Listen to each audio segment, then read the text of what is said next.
బిల్లులు ఇప్పుడు సీటే 48 గంటలు జరిగింది. ఇంతవరకు కూడా ఎటువంటి యాక్షన్ లేదు. యాక్షన్ లేదా వాళ్ళ నుంచి రియాక్షన్ లేదు. యాక్టింగ్గా జరుగుతుంది ఇదంతా. పోనీ అందుకనే చెప్తున్నా, ఏ ఒక్క సంస్థ పట్ల కానీ ఏ విషయం పట్ల కానీ ఆరోపణలు తప్ప మీకు ఆధారాలతో కూడుకున్నటువంటి విషయాన్ని, మా హయాంలో జరిగినటువంటి విషయాన్ని, మా హయాంలో జరిగిందని మీరు ఆరోపణ చేస్తున్నటువంటి విషయాన్ని ఆధారం చూపించగలిగారని మాత్రం మీడియా సోదరుల ద్వారా నేను అడుగుతున్నాను.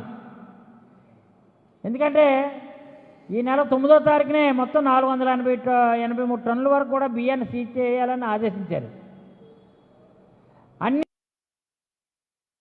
డాక్యుమెంట్లు కానీ బిల్లులు కానీ 48 అవర్స్లో పంపించాలి, 48 అవర్స్లో నాకు మొత్తం ఎవిడెన్స్తో చెప్పాలని డైరెక్ట్